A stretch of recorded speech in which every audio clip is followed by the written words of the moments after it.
due to electrons in atoms. Electrons in atoms मतलब solid in solids.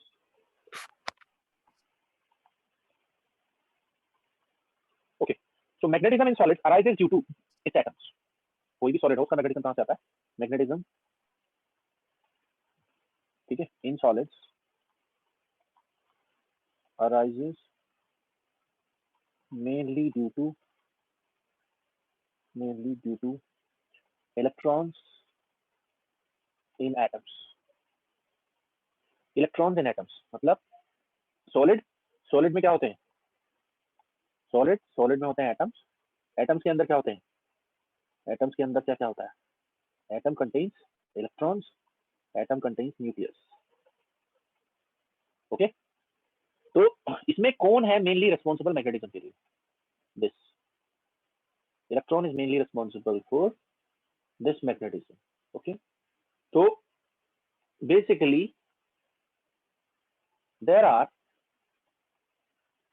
three principal sources of magnetism in an atom. क्योंकि मैंने कहा solid का जो magnetism कहां से आता है वो एटम से आता है, तो हमें देखना होगा three principal source of magnetism in an atom की वजह देखें in a free atom. In a free atom, what is the meaning of free atom? जब वो सॉलिड नहीं बनाता है तब वो अकेला फ्री एटम है, तो उसके पास क्या सोर्सेस होंगे मैग्नेटिज्म के. ओके, जैसे आप समझो कि कोई एटम आपने उठा लिया, किसने? सम एटम यू टुक इन, ठीक है, आपने क्या किया? एटॉमिक एंड मॉलिक्यूलर फिजिक्स में, एटॉमिक फिजिक्स में आपने कोई एटम उठा लिया, तो उसके उस फ्री एटम के पास कौन कौन से थ्री प्रिंसिपल सोर्सेस होंगे मैग्नेटिज्म के? नंबर एक होगा orbital motion of electron. Orbital motion of electron, तो आप जानते हैं इलेक्ट्रॉन का जो ऑर्बिटल मोशन है वो मैग्नेटिज्म को कंट्रीब्यूट करता है. Okay, how it contributes to magnetism? ठीक है, क्योंकि जो ऑर्बिटल मोशन ऑफ इलेक्ट्रॉन है, ठीक है, वो मैग्नेटिज्म अराइज कर सकता है. ठीक है, कैसे? तो मैंने कहा ऑर्बिटल मोशन ऑफ इलेक्ट्रॉन कैसे? Suppose some electron is orbiting around the nucleus in the circular orbit or the elliptical orbit, it doesn't matter. Okay? तो ये न्यूक्लियस है, इसके अराउंड इलेक्ट्रॉन क्या कर रहा है? ठीक है, revolving like this, it is revolving with some velocity v. Okay, so it will produce a current, in which direction? It will produce a current in this direction. I जो होगा इसका io का मतलब ऑर्बिटल करंट. ऑर्बिटल करंट इसका ऐसे होगा, electron ऐसे घूम रहा है तो उसका करंट अपोजिट डायरेक्शन में फ्लो होगा. ठीक है, क्यों? क्योंकि इलेक्ट्रॉन एक नेगेटिवली चार्ज पार्टिकल है. Okay, so it will generate a magnetic moment. इसका मैग्नेटिक मोमेंट किधर होगा? जिन्होंने ईएमटी पढ़ लिया वो जानते होंगे. इसका मैग्नेटिक मोमेंट किधर होगा? ऊपर की तरफ. कैसे निकालते हैं मैग्नेटिक मोमेंट? यहाँ म्यू से लिखते हैं. एक्चुअली ईएमटी में हम एम से लिखते हैं, यहाँ म्यू से लिखते हैं. तो ये म्यू ओ की जगह भी आप ना म्यू ओ की जगह लिख लो आप एल. तो ये कौन सा ऑर्बिटल मैग्नेट, ये कौन सा मैग्नेटिक मोमेंट हो गया? ऑर्बिटल मैग्नेटिक मोमेंट हो गया. ये ऑर्बिटल मैग्नेटिक मोमेंट का डायरेक्शन कैसे निकालते हैं?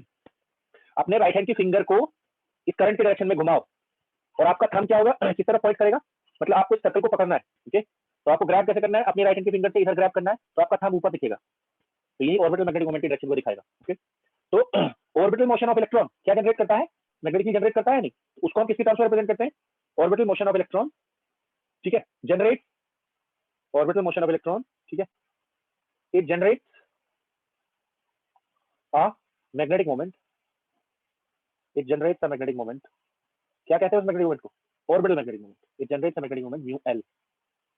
Okay, orbital motion of electron एक सोर्स हो गया किसका? मैग्नेटिज्म का. ठीक है, नंबर 2, आप ये भी जानते होंगे spin motion of electron. Spin motion of electron, क्योंकि आप ये भी जानते होंगे जो इलेक्ट्रॉन है ये वाला, ये तो एक तो किसके अराउंड मोशन कर रहा है? It is revolving around the nucleus. ठीक है, and also it is, since electron क्या करता है? सिंस इलेक्ट्रॉन, ठीक है, exhibits spin motion about its own axis या about nucleus? Spin motion about its own axis. Okay, तो उससे कौन सा मैग्नेटिक मोमेंट जनरेट होगा? It generates spin magnetic moment. कौन सा मैग्नेटिक मोमेंट होगा? Spin moment. इसको किससे लिखते हैं? म्यू एस से। ये किसका पार्ट है? स्पिन का। ओके, इसीलिए जिन्होंने एटॉमिक फिजिक्स पढ़ लिया होगा वो जानते हैं कि एलएस कपलिंग का नाम लिया जाता है बार बार। There is LS coupling. Okay, तो वहां पर क्या होता है, ये जो इलेक्ट्रॉन अपनी एक्सिस के अबाउट जो ये इलेक्ट्रॉन है, okay, it is spinning.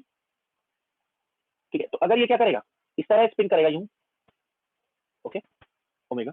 Okay, तो क्या होगा, अगर ये इस तरह स्पिन करेगा तो इसका म्यू एस किधर होगा? ऊपर की तरफ।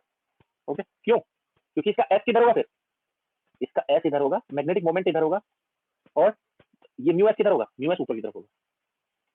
ओके, तो उस सब डिटेल में आपको जाने की ज्यादा जरूरत नहीं है। ओके, यहाँ क्योंकि मैग्नेटिक प्रॉपर्टीज पढ़ा रहा हूँ। ओके, तो ये दोनों मिलाकर क्या करते हैं? Spin motion of electron and orbital motion of electron मिलाकर क्या देते हैं? टोटल क्या देते हैं ये दोनों मिलाकर? तो यहाँ पर मैं लिख रहा हूँ the combination of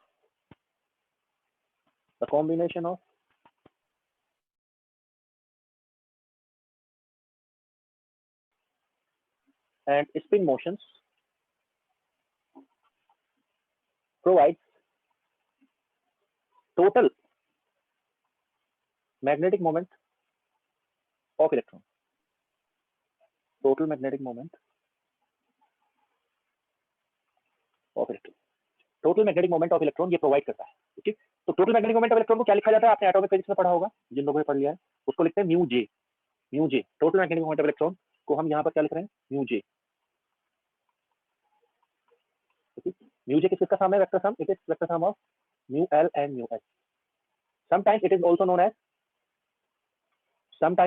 known as LS coupling in atomic physics. Sometimes it is also known as, इसी को आप क्या कह सकते हैं? You can call it LS coupling. यानी कि जब इलेक्ट्रॉन का स्पिन का मैग्नेटिक मोमेंट इलेक्ट्रॉन के ऑर्बिटल मैग्नेटिक मोमेंट से कपल कर जाता है, ओके, उसी से क्या होता है? एलएस कपलिंग बनती है। बट हमें एलएस कपलिंग नहीं पढ़नी। Okay, we need not to study LS coupling here. मैं आपको बता रहा हूँ किसी फ्री एटम के अंदर अगर कोई एक अकेला एटम है तो उसके पास कौन कौन से सोर्सेज ऑफ मैग्नेटिज्म होते हैं। ओके, तो एक ऑर्बिटल मोशन हो गया, एक स्पिन मोशन हो गया, नंबर 3 कौन होता है? नंबर 3 होता है इंड्यूस्ड मैग्नेटिक फील्ड कह सकते हो, या इंड्यूस्ड मैग्नेटिज्म कह सकते हो। Induced magnetism due to induced magnetism due to, ठीक है, किसकी वजह से? Induced magnetism due to the application of external magnetic field. External magnetic field, ये तीसरा कौन है? ओके, ये तीसरा कौन है? ये है, suppose this is electron's orbit. Okay, this is nucleus. Suppose some electron is revolving around the nucleus. That's it. Okay, और अब हम क्या करते हैं इस पर? We apply some magnetic field external. We have applied some external magnetic field, B external.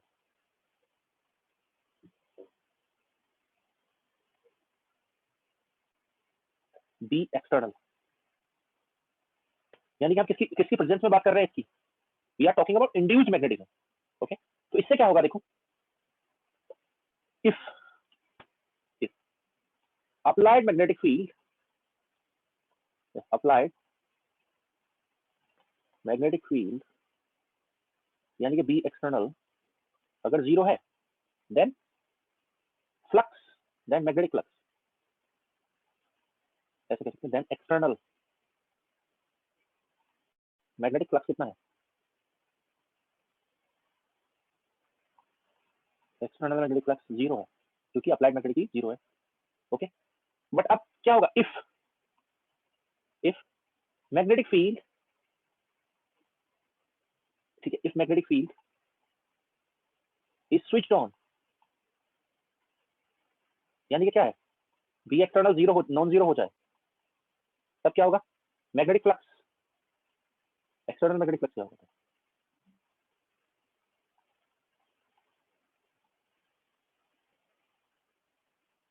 External magnetic flux क्या होगा? It would B non zero, ये नॉन जीरो होगा।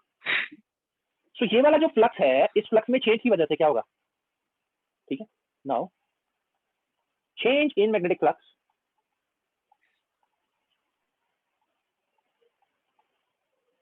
change in magnetic flux due to external field, ठीक है, change in magnetic flux due to external field, ठीक है, leads to what? Leads to an induced current leads to an induced current. Okay, I induced क्या आएगा? आप जानते हैं क्या आता है या उससे डिटेल मत जाओ। श्योर है, चेंज इन फ्लक्स हुआ है, चेंज इन फ्लक्स से ईएमएफ इंड्यूस होगा, ईएमएफ इंड्यूस होने से करंट इंड्यूस आई, और ये इंड्यूस करंट क्या जनरेट करेगी? This induce current will generate, this induce current, ठीक है, विल जनरेट, ठीक है, that generate an induce magnetic moment, an induce magnetic moment, an induced magnetic moment, induced magnetic moment. Okay, an induced magnetic moment generate करेगा। कितने magnetic moment हो गए हमारे पास? हमारे पास हो गए 3 मैग्नेटिक मोमेंट। कौन कौन से? एक हो गया ऑर्बिटल मैग्नेटिक मोमेंट, एक हो गया स्पिन मैग्नेटिक मोमेंट, और एक हो गया इंड्यूस्ड मैग्नेटिक मोमेंट। तो अब जो होगा, we have now 3 magnetic moments. One is spin, other is orbital, and one is induced. Okay, induced की एक खास बात है, जब भी आप मैग्नेटिक फील्ड अप्लाई करेंगे, तो क्या होगा? फ्लक्स बढ़ेगा या घटेगा? When external magnetic field is applied, magnetic field is applied,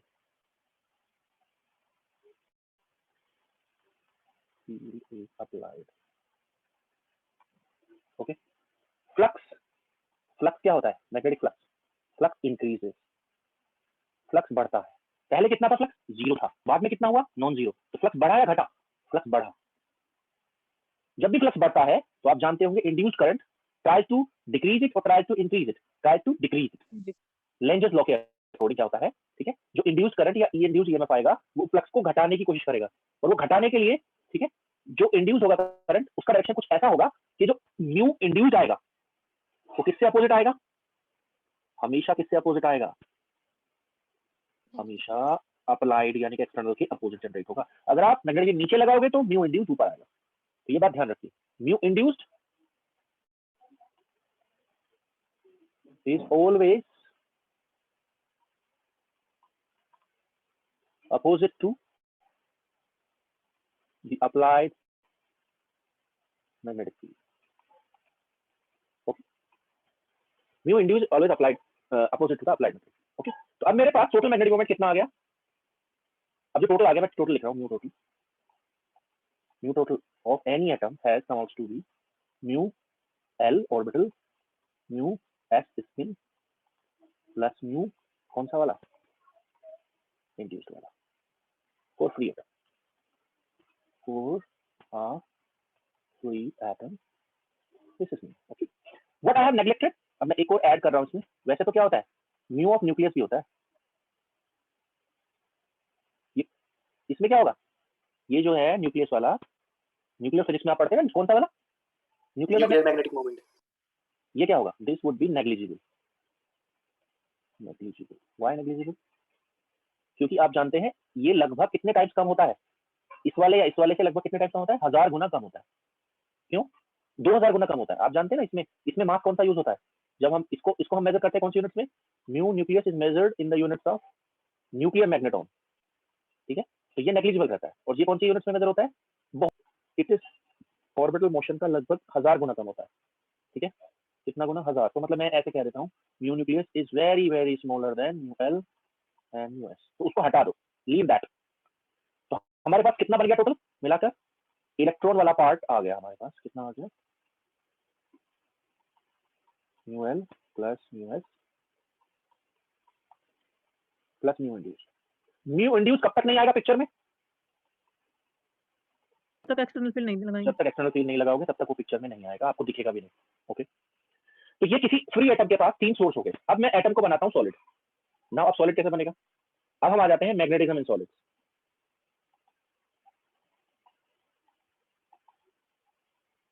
ठीक है, तो अगर हम मैग्नेटिज्म इन सॉलिड्स की बात कर रहे हैं तो I need to talk about magnetization. What I need to talk about? क्या ऐसे कह सकते हैं? Magnetism in solids is measured not in terms of magnetic moment, magnetism in solids is measured in terms of magnetization. Okay, magnetization को लिखते हैं capital M से, और इसको डिफाइन कैसे करते हैं? Magnetization M is total magnetic moment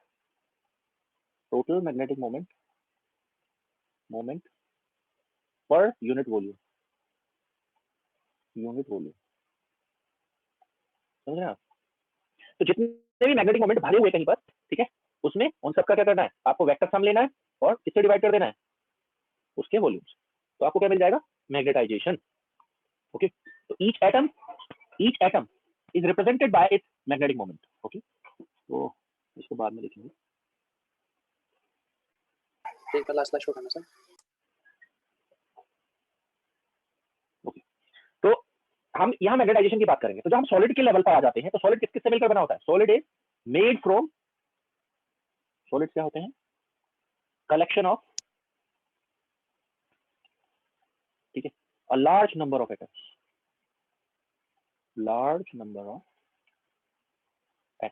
तो आपको ये बात माननी पड़ेगी कि एटम का अकेले का बिहेवियर, ओके, और एटम का सॉलिड के अंदर बिहेवियर बिल्कुल अलग होता है। यानी कि अगर आप एटॉमिक फिजिक्स में किसी एटम को पढ़ रहे हैं, ओके, और जब वो सॉलिड स्टेट फिजिक्स में आएगा, सॉलिड बनाएगा वो एटम, बहुत सारे एटम्स मिलकर सॉलिड बनाएंगे, okay, collection of large number of atoms मिलकर सॉलिड बनाएंगे, तो उनका बिहेवियर बिल्कुल अलग होगा। ओके, तो एक फ्री एटम, एक अकेले एटम का बिहेवियर एटॉमिक फिजिक्स में, और सॉलिड स्टेट फिजिक्स में कलेक्शन ऑफ एटम्स का बिहेवियर एकदम अलग होता है। ओके, तो what I am talking about, मैंने आपको किसी एटम में, एक एटम में बताया ये हो सकते हैं। अब मैं सॉलिड पर आ रहा हूँ। ओके, तो सॉलिड क्या है? Collection of large number of atoms. Okay, और कौन से सॉलिड की बात कर रहे हैं हम यहाँ पर? We are talking about what solid? Crystalline solid. किन सॉलिड्स की बात कर रहे हैं? Crystalline solids. इसका मतलब क्या है? जो एटम्स होंगे वो पीरियोडिकली अरेंज्ड होंगे या नॉन पीरियोडिकली अरेंज्ड होंगे? They would be arranged periodically. Okay, now in the solids,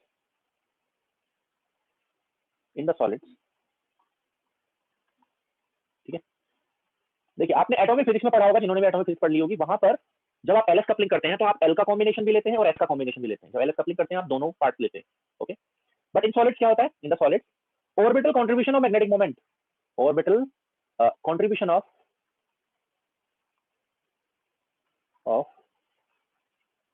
magnetic moment, orbital contribution of magnetic moments, ठीक है, is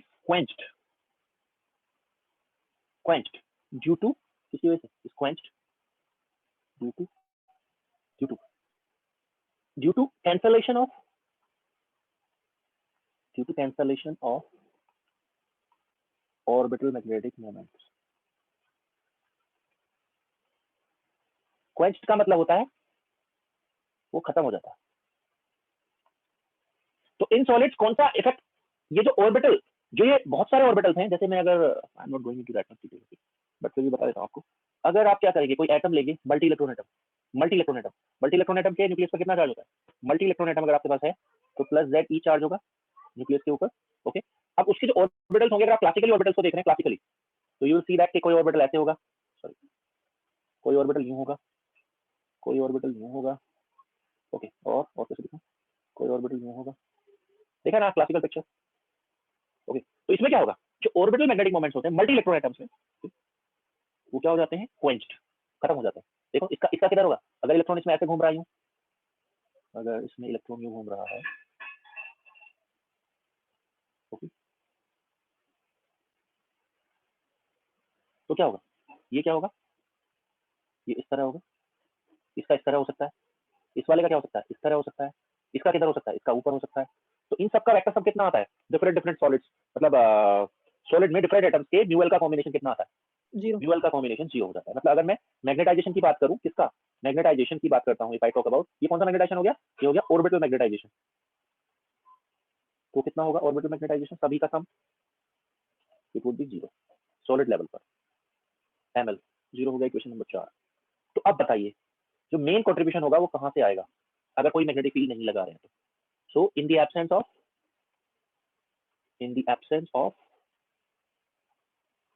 any applied magnetic field,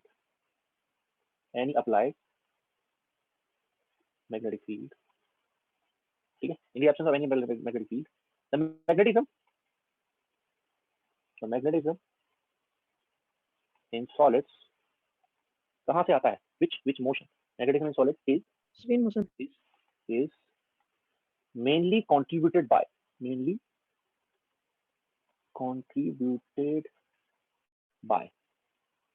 the spin motion of electrons in the atoms. Okay, तो mainly कहां से आता है जो magnetisation है, वो आता है कहां से? स्पिन मोशन से। ओके, इसीलिए क्या होगा, इसीलिए देखिए, अच्छा एक बात और, ये जो है, जो ये म्यू एल आप देख रहे हैं या म्यू एस आप देख रहे हैं, ये कैसा कंट्रीब्यूशन देंगे? They will give you attractive contribution और रिपल्सिव कंट्रीब्यूशन। देखो जरा ध्यान से, अगर मैं क्या करता हूं, कोई ऐसे ले लेता हूं magnetic moment, if I take magnetic moment like this, suppose I take magnetic moment like this, कोई मैग्नेटिक मोमेंट ऐसे है, ये कोई भी मैग्नेटिक मोमेंट हो सकता है, ये कोई मैग्नेटिक मोमेंट है, या तो म्यू एल है या म्यू एस है। ओके, क्योंकि ये वाला जो मैग्नेटिक मोमेंट है इसकी तो हम बात ही नहीं कर सकते, ये तो आता ही तब है जब आप मैग्नेटिक फील्ड लगाते हैं। ओके, तो कौन कौन परमानेंट होंगे? Who are permanent? Mu L mu S क्या है? Mu L and mu S क्या है? Permanent. Mu L and mu S are permanent,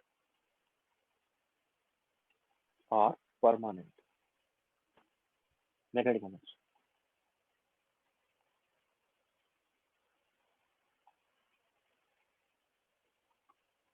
okay,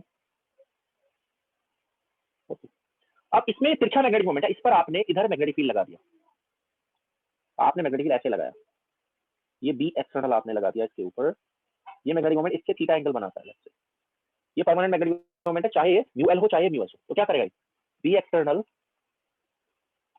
applies, क्या अप्लाई करता है बताओ? अ टॉर्क ना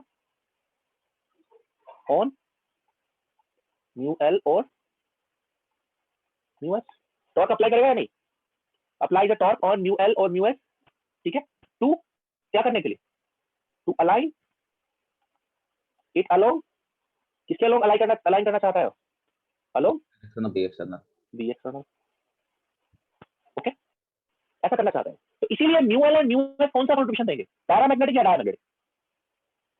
hence paramagnetic, mu L and mu S, ठीक है, जनरेट पैरामैग्नेटिक कंट्रीब्यूशन। पैरामैग्नेटिक का दूसरा नाम है अट्रैक्टिव, ओके, कंट्रीब्यूशन, समझ रहे? आपने ये देखा होगा ना, जैसे यूजुअली आपने क्वांटम मैकेनिक्स वगैरह में पढ़ा होगा, इसको यूजुअली कौन सी डायरेक्शन मानकर चलते हैं जिसके अलोंग मैग्नेटिक अप्लाई किया जाता है? जेड मानते हैं। तो हम कहते हैं मैग्नेटिक मोमेंट का कौन सा कंपोनेंट है इसके अलोंग? म्यू जेड लेते नहीं, ठीक है, तो इस तरह की बात कर रहा हूँ। तो ये अट्रैक्टिव कंट्रीब्यूशन या पैरामैग्नेटिक कंट्रीब्यूशन क्यों है? Why it is attractive? क्योंकि क्या हो रहा है, व्हाट इज हैपनिंग? आपने सुना होगा ना कि कोई भी पैरामैग्नेटिक मटेरियल अगर आपके पास है तो क्या होता है उसमें, कैसे शो करते हो उसको? लेट मी टेक दिस, देखो किस तरह का डायग्राम होता है, just it is saving,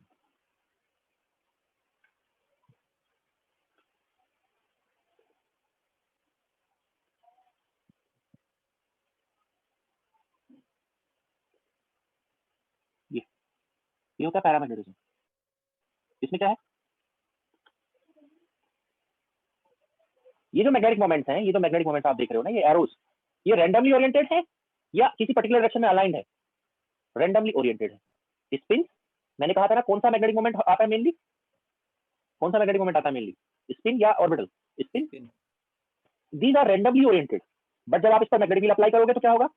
they will align themselves, अपने आप को किस तरह अलाइन करेंगे, ठीक है, आइदर पैरेलल और anti parallel to the magnetic field. Okay, जिस भी तरफ उनका मैग्नेटिक मोमेंट मतलब एनर्जी मिनिमाइज हो जाती है। आप जानते हैं मैग्नेटिक फील्ड में एनर्जी कितनी रहती है? यूएम, मैग्नेटिक फील्ड के अंदर जो एनर्जी रहती है वो रहती है minus mu dot B. Okay, तो आप देखते हैं क्या, ये इसको अपने अलोंग अलाइन करने की कोशिश करता है, ठीक है, तो ये कौन सा इफेक्ट जनरेट करेगा, पैरामैग्नेटिक या diamagnetic? It will generate paramagnetic contribution.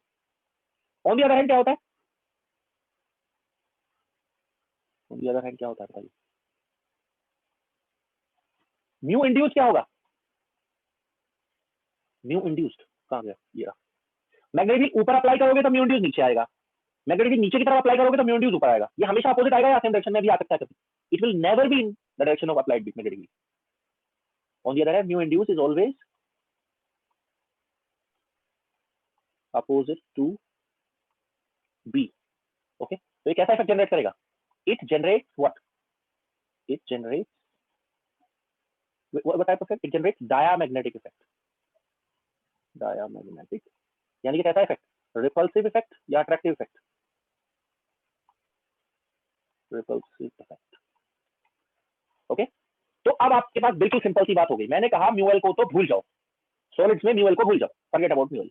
अब हमारे पास कौन कौन बचे मेनली? हमारे पास बचा mu S and mu induced, दो बचे मेरे पास, फॉरगेट अबाउट म्यूएल।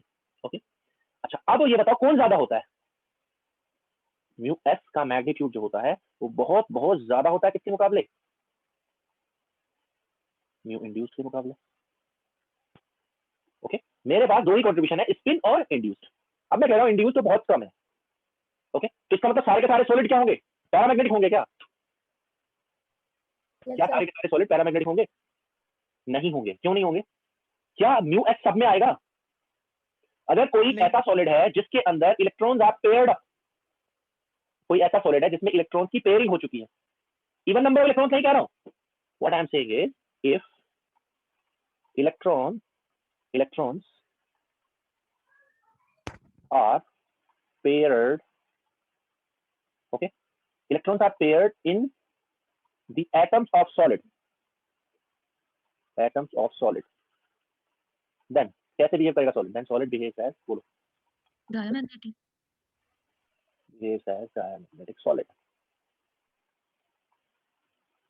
ओके, तो अगर कोई ऐसा सॉलिड है जिसके एटम्स के अंदर इलेक्ट्रॉन्स पेयर्ड हो गए, तो ऐसा सॉलिड कैसे बिहेव करेगा? डायमैग्नेटिक। और जिन एटम्स में क्या होगा? If electrons are not paired up, तो उनमें म्यू एस होगा या नहीं? बताओ, ऐसे पेयर अप होने पर क्या होगा? नेट स्पिन मैग्नेटिक मोमेंट कितना होगा उसका, बोलो? जीरो होगा। If electrons are not paired up, paired in the atoms,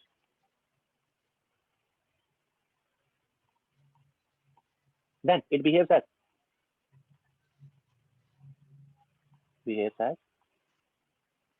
paramagnetic solid. यानी कि इसमें क्या होगा? Mu S is non zero, mu S non zero है। क्लियर है? तो सर ये अट्रैक्शन और रिपल्शन का ओरिजिन कहां से हो रहा है? मतलब अट्रैक्शन कहां हो रहा है, रिपल्शन कैसे हो रहा है, बताना है। बता तो दिया। अट्रैक्शन का मतलब क्या है? अगर इसका कंट्रीब्यूशन, मतलब अगर कोई मैग्नेटिक मोमेंट अपने आप को घुमाकर मैग्नेटिक फील्ड की डायरेक्शन में आने की कोशिश करे, तो it will show attractive effect और repulsive effect. It will show attractive effect. अगर कोई मैग्नेटिक मोमेंट अपोजिट आ जाए, जैसे अप्लाइड मैग्नेटिक फील्ड आपका ऊपर था और इंड्यूस मैग्नेटिक मोमेंट नीचे आ रहा है, तो ये मैग्नेटिक मोमेंट इंड्यूस नेगेटिव होगा, पॉजिटिव साइन में नेगेटिव। जबकि अगर इस तरह का कोई कंट्रीब्यूशन होगा तो इसका जो कंपोनेंट मान लिया पूरा नहीं घूम पा रहा है, तो फिर भी क्या कर सकता है ये? अगर ये पूरा नहीं घूम पा रहा है फिर भी ये अपना कोई कंपोनेंट मैग्नेटिक फील्ड की डायरेक्शन में दे सकता है। Then it will show attractive effect और repulsive effect. It will show attractive effect. आप समझिए बात को, अगर दो पैरेलल स्पिन्स हैं तो दे विल अट्रैक्ट और repel? No. Okay yes sir, attract करेंगी, they will attract. Anti parallel repel करती हैं। ये अट्रैक्शन कैसा है मैं इसको अलग दिखाता हूं। If you have two parallel spins, मैं I am not talking Coulombic, मैं कूलम्बिक बात नहीं कर रहा हूं। ये मैग्नेटिक अट्रैक्शन है, मैग्नेटिक रिपल्शन है। Magnetic attraction. बट अगर आप इलेक्ट्रॉन, इसका इलेक्ट्रॉन है सोर्स, तो वो कैसे करेंगे? मैं इसको एक काम करता हूं, मैं स्पिन भी बनाता हूं और साथ साथ इलेक्ट्रॉन का चार्ज भी नीचे बना देता हूं। मैग्नेटिक अट्रैक्शन है बट कूलम्बिक क्या है इसमें? रिपल्शन।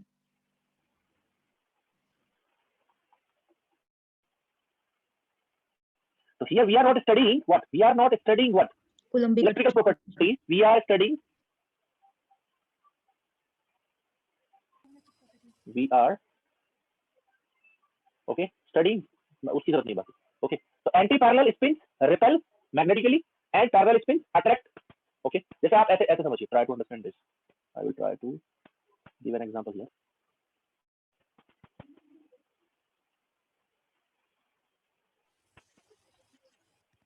Okay. एक ये स्पिन है, ये p ऑर्बिटल है। ओके, एक ये स्पिन है। ओके, एक कॉम्बिनेशन तो ये हो गया, एक और बना रहा हूँ p orbital same.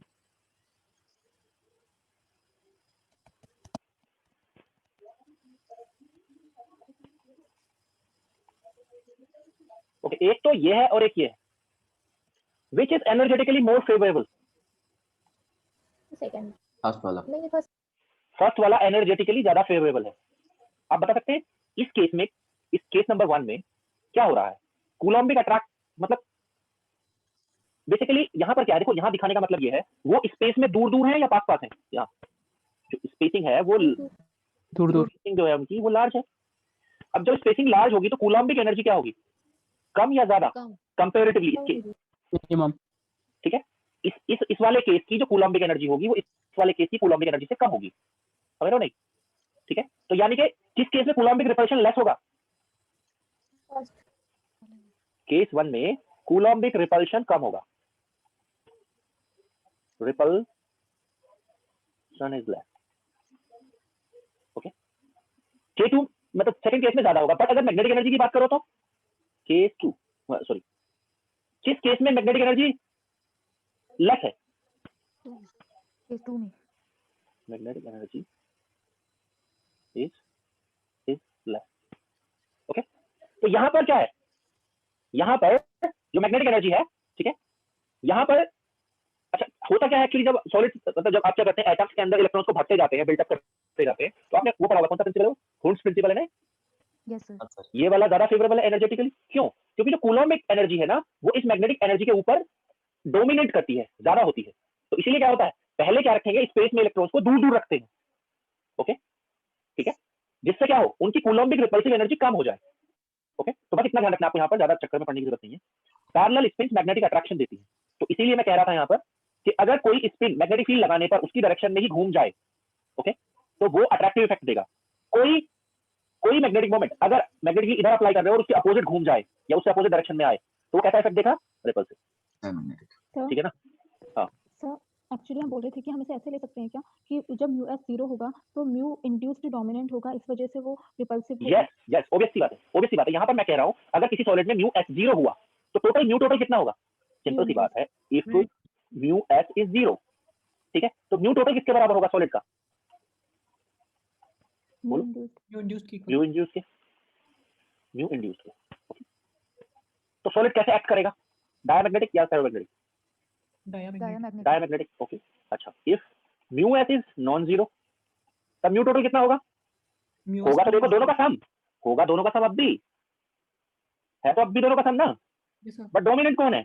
Mu S. तो अब ये बताइए क्या हम ऐसे कह सकते हैं कि ये स्टेटमेंट सही है? नहीं, मैं तो बोल रहा हूँ diamagnetic effect is universal effect. Diamagnetic effect is universal effect. Is this correct statement और wrong statement? Correct statement. Okay, but इसका मतलब तो ये होना चाहिए, अगर मैं कह रहा हूँ diamagnetic effect is universal effect तो सारे के सारे सॉलिड डायमैग्नेटिक होने चाहिए नहीं? इसका मतलब तो ये हो गया why not all solids are diamagnetic solid? Because of unpaired electron spins. कौन डोमिनेट कर जाता है? अगर अनपेयर्ड इलेक्ट्रॉन स्पिन होगी तो जो स्पिन वाला है वो उसके ऊपर डोमिनेट कर जाएगा, और जैसे वो डोमिनेट करेगा तो सॉलिड का नाम डायमैग्नेटिक थोड़ी रह जाएगा। सॉलिड का नाम क्या बन जाएगा? या तो पैरा या फेरो या समथिंग एल्स। ओके, ठीक है, तो आप ऐसे समझो, अगर मैं वैसे ही मतलब समझाने के लिए बता रहा हूँ आपको, ऐसे समझो कि -1 क्या है, मैं मतलब नंबरिंग दिखा रहा हूँ आपको, +10 क्या है और +100 क्या है। अगर मैं वैसे ही आपको नंबर से बताऊं तो क्या कहोगे? किसको क्या कहोगे आप बताओ? -1 को क्या कहोगे? ओके, अच्छा, अगर आप क्या कह रहे हो, मतलब ऐसे समझो म्यू इंड्यूस का वैल्यू कितना है? ऐसे छोड़ो, मैं अगले पेज पे बताता हूँ। ओके, मैं बता रहा हूँ यहाँ पर क्या बताने की कोशिश कर रहा हूँ। ऐसे समझो जैसे म्यू इंड्यूस्ड -1 है, वैसे स्ट्रेच के हिसाब से दिखा रहा हूँ। Mu induced is -1। Okay, mu S 0 है मान लिया ऐसे सॉलिड में, तो म्यू टोटल क्या दिखाई देगा आपको? -1। तो जब म्यू टोटल आपको -1 दिखाई देगा तो ऐसे सॉलिड को आप क्या कहोगे? Dia para. ओके, ये केस नंबर 1 हुआ। अगला केस लेता हूँ मैं। म्यू इंड्यूस तो अपना उतना ही रहेगा नहीं, ये तो है सब में है, मैंने कहा यूनिवर्सल है। म्यू एस कितना है? 10 प्लस का। तो म्यू टोटल आपको क्या दिखाई देगा, प्लस या माइनस, प्लस प्लस 9 दिखाई Plus 9. देगा, प्लस 9 दिखाई देगा, तो सॉलिड को क्या कहोगे, पैरामैग्नेटिक। पैरामैग्नेटिक। और अगर म्यू इंड्यूस क्या है, -1 है, तो यूनिवर्सल बोल रहा हूँ मैं, म्यू एस कितना है, 100। प्लस 100। तो what you will gate, mu total क्या दिखाई देगा, highly positive. Yes sir. Highly positive का मतलब वो क्या बन चुका है, Magnetic. पैरों में। तो इस तरह होता है। तो मैंने आपको बेसिक बता दिया। Now we will moving to this different type of materials. Okay, तो इसका मतलब मैग्नेटिज्म सॉलिड्स में कौन डिसाइड करता है, मेनली अनपेयर्ड इलेक्ट्रॉन स्पीड्स, वही बताती हैं कि सॉलिड क्या बनने जा रहा है। ओके, तो सबसे पहले मैं कौन सा इफेक्ट ले रहा हूँ, सबसे पहले मैं ले रहा हूँ, very first I am taking is diamagnetism. So मैं पहले लिख रहा हूँ यहाँ पर, on the basis of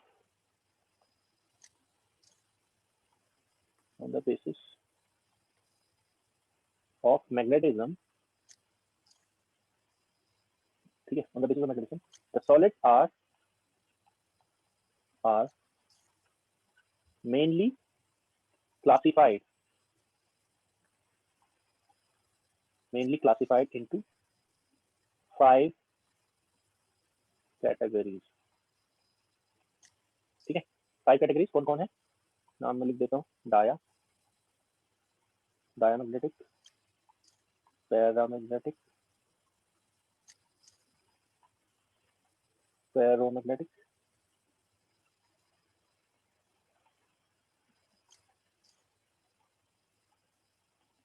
anti ferromagnetic,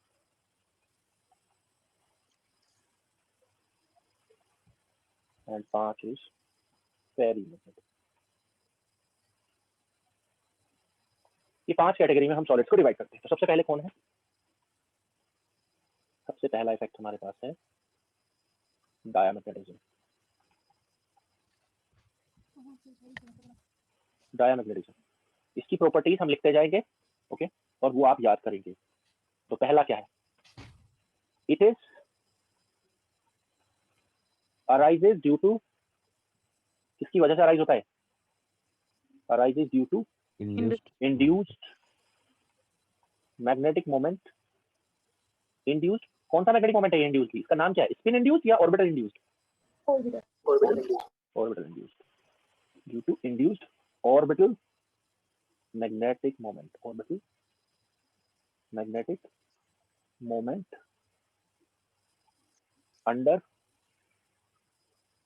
externally applied magnetic field, ये इसका कारण हो गया। आगे, it is a very weak effect, ये बहुत वीक इफेक्ट होता है, क्योंकि मैंने आपको दिखाया ना, स्ट्रेंथ मैंने किससे दिखाई है, मैंने इसका -10 क्यों नहीं रखा या -100 क्यों नहीं रखा, क्योंकि इसकी स्ट्रेंथ क्या है, वीक।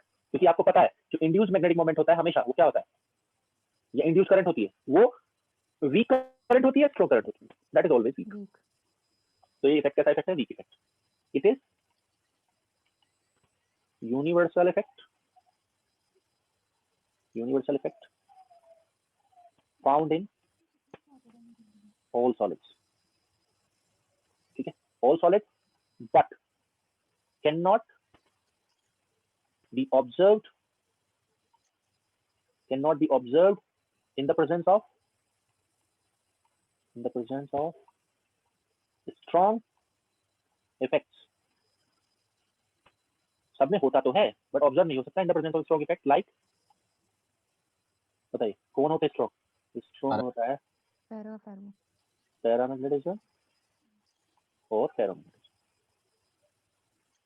तो जो सॉलिड में अनपेयर्ड इलेक्ट्रॉन स्पिन होंगे उनमें दिखेगा नहीं, होगा तो सही बट दिखेगा नहीं।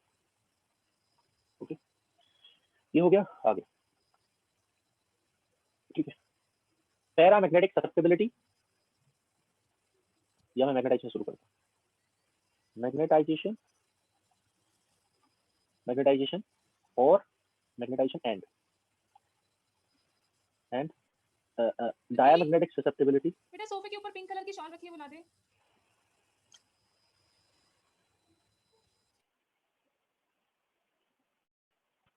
Magnetism and diamagnetic susceptibility susceptibility are negative। ठीक है, देखो अब मैं ये जो बता रहा हूँ ये प्रॉपर्टी इंपॉर्टेंट है, दैट इज इंपॉर्टेंट। तो पहले मैं रुको इसको नीचे कर देता हूँ सर लास्ट स्लाइड।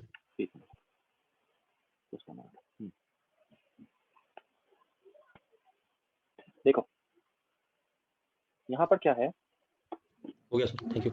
बी जो होता है, बी होता है म्यू जीरो, क्या होता है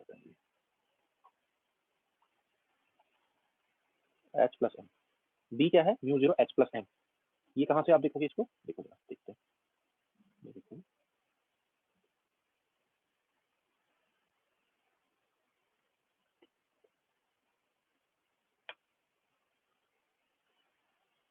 ये किसी पिक्चर है, it is picture of a diamagnetic solid. इसमें आप क्या कर रहे हैं, you are applying a magnetic field H, इसको क्या बोलते हैं, इसका नाम क्या है, मैग्नेटिक इंटेंसिटी या मैग्नेटिक इंटेंसिटी या मैग्नेटिक इंटेंसिटी। ओके, बी को क्या कहते हैं, बी को कहते हैं मैग्नेटिक फ्लक्स डेंसिटी या मैग्नेटिक फील्ड डेंसिटी कहते हैं, मैग्नेटिक फ्लक्स डेंसिटी या सिंपली मैग्नेटिक फील्ड भी कहते हैं। एम को क्या कहते हैं, मैग्नेटाइजेशन कहते हैं, मैग्नेटाइजेशन। ओके, इन तीनों के नाम पता लग गए जिन्होंने एमपी नहीं पढ़ा है। Okay, magnetic intensity, magnetic flux density, magnetization. Okay, अब हम क्या कर रहे हैं, हम इस पर मैग्नेटिक फील्ड अप्लाई कर रहे हैं, ये देख रहे हो आप, एच अप्लाई कर रहे हैं। एच अप्लाई करने से आप क्या देख रहे हैं यहाँ पर कि यहाँ के मुकाबले ये फ्री स्पेस है, बाहर क्या है, एयर है या फ्री स्पेस है, बाहर कौन है, फ्री स्पेस। ये जो मटेरियल आप देख रहे हैं उसके अंदर जो लाइंस की डेंसिटी है वो रेयर हो गई है या डेंस हो गई है, रेयर हो गई है। इसका मतलब ये मैग्नेटिक फील्ड लाइंस को बाहर पुश कर रहा है मटेरियल या अपने अंदर और कंसंट्रेट कर रहा है, बाहर बाहर पुश कर रहा है। अब आप देख रहे हैं, ये जो आप देख रहे हैं ना, ये देख रहे हैं, ओके, ये बी को देख रहे हैं, ये जो लाइन दिखा रहा है वो बी को दिखा रहा है, यानी कि किसका इफेक्ट, एच। इधर आपने एच लगाया तो इसका मैग्नेटाइजेशन किधर डेवलप होगा, ऐसे या इसी डायरेक्शन में, मैग्नेटाइजेशन ऐसे डेवलप होगा इसका। तो इसका जो बी होगा, बी, ओके, उसका वैल्यू यहाँ के बी से कम होगा या ज्यादा, कम, ठीक है ना।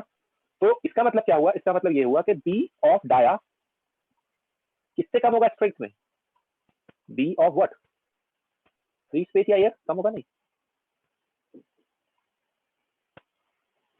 क्योंकि मैग्नेटिक फील्ड लाइंस वहां पर क्या हो गई, डेंसिफाइड, क्योंकि एम ने उसको अपोज कर दिया, एम ने एच को अपोज कर दिया। ओके ओके, तो एम ने एच को अपोज किया बट पूरी तरह अपोज कर दिया, क्या मतलब किसका स्ट्रेंथ ज्यादा है, ठीक है, which is having more strength. तो मैं यहां पर लिख रहा हूं, in normal diamagnetic solid,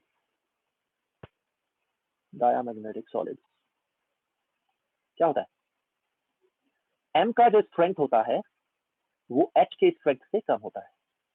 okay, समझ रहे हो नहीं, इसीलिए क्या होगा, एम नेगेटिव तो होगा, एम कैसा होगा यहाँ पर, नेगेटिव, नेगेटिव, बट उसका स्ट्रेंथ एच के बराबर नहीं होगा। ओके, अब हम मैग्नेटिक ससेप्टिबिलिटी को कैसे डिफाइन करते हैं, how we define magnetic susceptibility. तो हम जो ससेप्टिबिलिटी डिफाइन करते हैं उसको ऐसे डिफाइन करते हैं, मैग्नेटिक ससेप्टिबिलिटी को हम डिफाइन करते हैं m बाय एच से।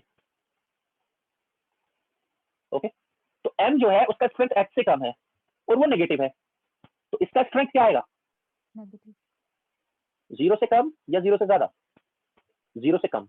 ओके, तो ये कैसा होगा, नेगेटिव या पॉजिटिव, m नेगेटिव, और काई कैसा होगा, नेगेटिव, नेगेटिव, नेगेटिव तो होगा, बट ध्यान दीजिए नेगेटिव तो होगा, बट क्या -1 के बराबर होगा, मतलब जो काई है उसका No. रेंज क्या नो होगा, सर, 10 नो to सर। 2 माइनस हम कह सकते हैं, ठीक है, किससे ज्यादा होगा -1 बट किससे कम होगा, इसी इससे, बोलिए ऐसा होगा। अब व्हाट आई डू इज, अब मैं एक यहीं पर एक मैं बात करता हूं, perfect diamagnetic solid I talk about, ठीक है, ये जो डेटा हमने लिखा है किसके लिए लिखा है, ये जो डेटा है ये वाला normal diamond, normal diamond, normal diamagnetic solid. Normal diamagnetic. Okay, या एक काम करते हैं, एक डेटा और लिख देता हूँ फिर नॉर्मल का हो जाएगा पूरा। नॉर्मल डायमैग्नेटिक सॉलिड्स में m नेगेटिव हो गया, मैग्नेटिक ससेप्टिबिलिटी इतनी हो गई, और एक चीज और मैं लिख रहा हूँ यहाँ पर, वन मोर इज दैट, हाँ, रिलेटिव परमिएबिलिटी, रिलेटिव परमिएबिलिटी, और वो भी किसमें, for normal diamagnetic.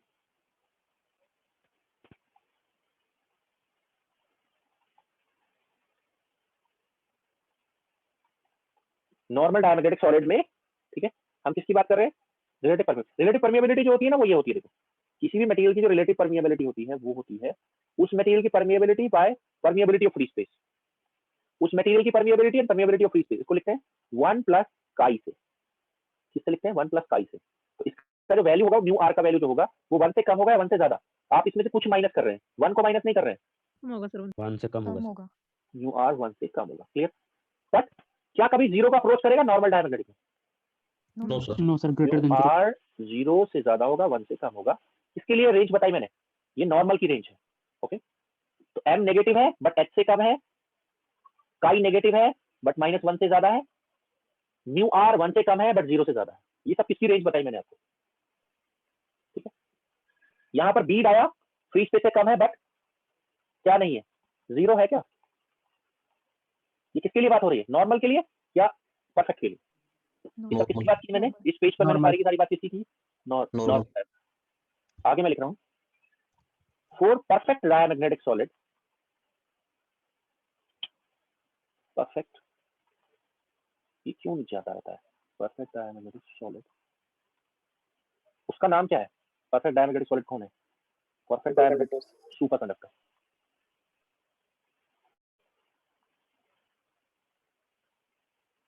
Perfect diamagnetic solid है सुपर कंडक्टर, ठीक है? उसमें क्या होगा?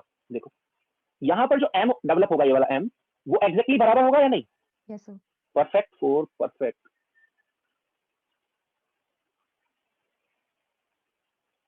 डायमैग्नेटिक सॉलिड, m जो होगा उसका स्ट्रेंथ क्या होगा? m का जो स्ट्रेंथ होगा वो -h के बराबर होगा। ओके, इसीलिए b क्या होगा वहां पर? b of perfect diamagnetic, 0। इस वाले फॉर्मूले से h प्लस m 0 हो जाएगा, ठीक है? ये परफेक्ट डायमैग्नेटिक की बात है। ओके, आगे चलते हैं। ऐसे सॉलिड में काई क्या होगा? -1। -1। ऐसे सॉलिड में म्यू आर कितना होगा? 0। 0। तो सुपर कंडक्टर एक परफेक्ट डायमैग्नेटिक सॉलिड है जिसके अंदर मैग्नेटाइजेशन -h के बराबर होता है, b 0 होता है एंड काई -1 एंड म्यू आर 0 होता है। ये आप याद रखें। ओके, तो सुपर कंडक्टर अगले चैप्टर में हम पढ़ेंगे, तब देखेंगे। तो इसका मतलब क्या होगा? अगर ये सुपर कंडक्टिंग स्फीयर होता तो मैग्नेटिक फील्ड लाइंस इसके अंदर शो की जाएंगी या नहीं? नहीं करेंगे। No sir. नहीं सर। नहीं ना।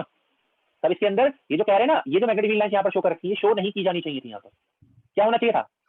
बाहर से चले जाएंगे। बाहर पुश कर देना चाहिए था इसको, है ना? तो जो परफेक्ट डायमैग्नेटिक मटेरियल होगा मैग्नेटिक फील्ड को बिल्कुल खत्म कर देगा अपने अंदर। ओके, इस इफेक्ट को क्या कहते हैं? वहां जाकर हम बात करेंगे इसकी। Meissner effect. Meissner effect. Okay, ये तो मैं नॉर्मल की बात कर रहा हूँ, परफेक्ट के लिए मैंने आपको बता दिया। यहाँ पर एक बात और नोटिस करेंगे आप, यहाँ पर नोट करेंगे क्या कि जो काई होता है, काई is negative and independent of temperature. Diamagnetic solid का जो ससेप्टिबिलिटी होता है वो टेम्परेचर डिपेंडेंट होता है, इंडिपेंडेंट? टेम्परेचर इंडिपेंडेंट होता है। ओके, उसका वैल्यू कितना होता है? उसका वैल्यू इतना होता है। ओके, जहां पर वेयर इस फॉर्मूले में n क्या है? This n is atomic density. ये क्या है? Atomic density. एटॉमिक डेंसिटी निकालना आप जानते हैं? कोई अगर आपको स्ट्रक्चर दे दिया जाए BCC FCC, उसका लैटिस कांस्टेंट निकाल सकते हैं? Yes sir. Z क्या है? Atomic number of the atom. और ये क्या है? This is average value of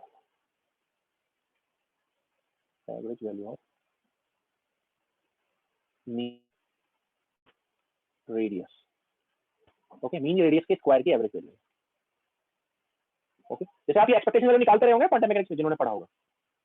ये निकाला कभी नहीं? हाइड्रोजन एटम के लिए कितना आता है, याद है तुम्हें? Yes sir. कितना? 3/2 A0। ओके, तो वैसे ये होगा। तो इसमें आपको याद करने वाली बात क्या है? ये यूजुअली नहीं आता है, न्यूमेरिकल नहीं आता है इसमें। ओके, बट मैंने लिखवा दिया आपको, न्यूमेरिकल यूजुअली इस पर नहीं आता है। ओके, क्या बात इंपॉर्टेंट है इसमें? नेगेटिव होती है एंड इंडिपेंडेंट ऑफ टी होती है, ये बात ध्यान रखनी चाहिए।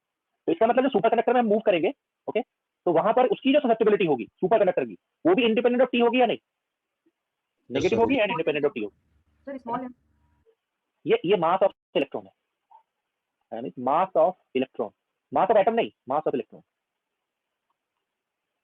मास ऑफ इलेक्ट्रॉन। ओके, तो मैं आपको दिखा रहा हूँ किसका curve, I am showing the curve for chi versus T. Chi versus T curve कैसा होगा, किसके लिए, कौन सा सॉलिड के लिए, डायमैग्नेटिक के लिए। तो यू विल सी दैट कि वो ऐसे शो किया जाता है। कहां पर आएगा ये, नेगेटिव आएगा, एंड कहां पर आएगा, इंडिपेंडेंट ऑफ टी या depends on T, independent of T, independent of T, straight line आएगा। That curve you should remember. Okay sir ये y एक्सिस को कट नहीं करेगा ना? एब्सोल्यूट जीरो नहीं पहुंचेगा ना टेंपरेचर कभी। ओके सर ये तो टेम्परेचर से इंडिपेंडेंट है ना, तो क्या प्रॉब्लम है कट करने में?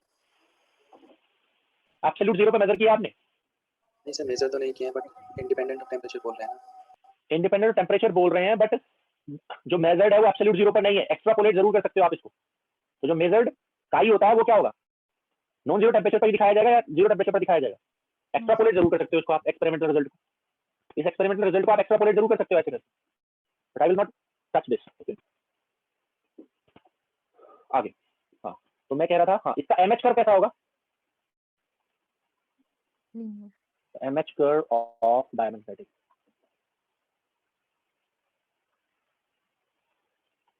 एमएच कर्व डायमैग्नेटिक मटेरियल कुछ इस तरह का होगा, एम वर्सेस एच। मैं काम करता हूँ थोड़ा पीछे लेता हूँ क्योंकि मुझे दो कर्व बनाने हैं।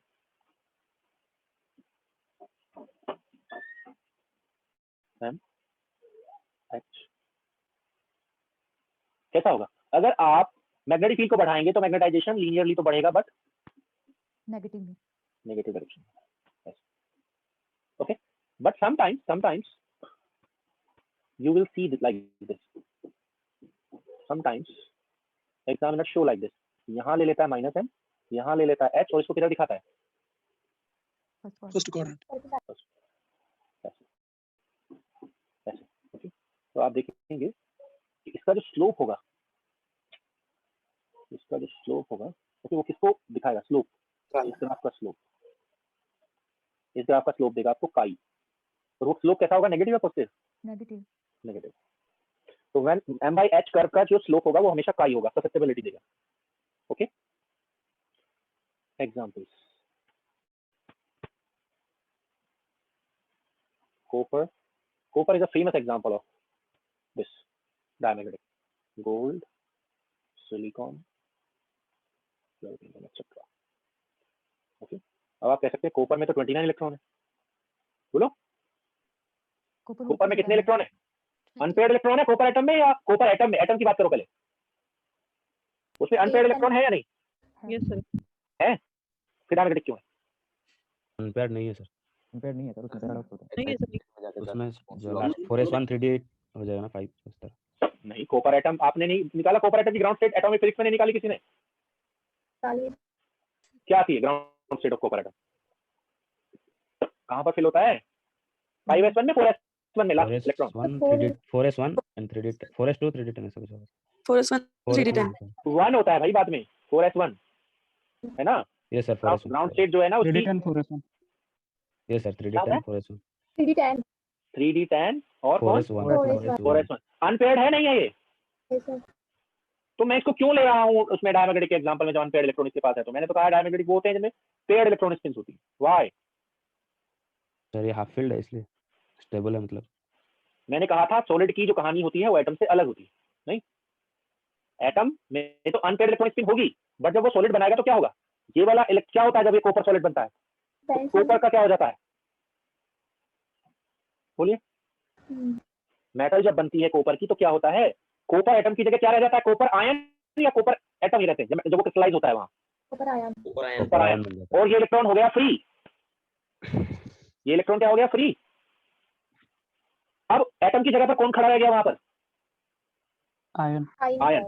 अब इसमें सारे इलेक्ट्रॉन पेयर्ड है अनपेयर्ड है, पेयर्ड है, तो कैसे बिहेव करेगा ये आयन, अब डायमैग्नेटिक, ओके फिर ये फ्री इलेक्ट्रॉन कहाँ चले जाएंगे सर, ये तो फर्मी लेवल पर चले जाएंगे, और ये तो अपने कहते होंगे फर्मी लेवल पर जब जाते हैं क्या क्या कहानी बताई थी, इलेक्ट्रॉन की कहानी अलग थी, क्या बताया था इनके बारे में मैंने, कि थोड़ी सी भी एनर्जी मिलती हो, ये नहीं बताया था मैंने, ऐसे ना पॉली एक्सक्लूजन प्रिंसिपल वाला से फॉलो करते हैं अपना, हाँ, yes sir, yes sir, yes sir, ठीक है। तो मैग्नेटिज्म जो आएगा वो इनसे नहीं आएगा, मेनली इनसे आएगा, इनसे, ओके ओके सर, इसलिए क्या होगा, कॉपर एटम में भले ही अनपेयर्ड इलेक्ट्रॉन हो, ओके बट जब कॉपर सॉलिड बनता है तो अनपेयर्ड इलेक्ट्रॉन नहीं रह जाते हैं, क्लियर है नहीं, इसलिए कॉपर कैसे बिहेव करता है, डायमैग्नेटिक सॉलिड की, ओके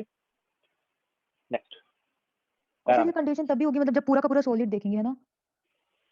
पूरा और थोड़ा सॉलिड क्या होता है? सॉलिड सॉलिड होता है। Yes sir. Okay. So here I am talking about, next I will talk about paramagnetism. Paramagnetism. अब जल्दी से करते हैं इसको. Okay. Paramagnetism. तो paramagnetism कहाँ से आता है? लिखते हैं. It arises due to unpaired electron spins in the atoms of solid. It arises due to unpaired electron spins in the atoms of solid. Okay. तो ये जो अनपेयर्ड इलेक्ट्रॉन स्पिन्स होती हैं वो क्या जनरेट करती हैं? ठीक है, unpaired electron spins generate permanent magnetic moment.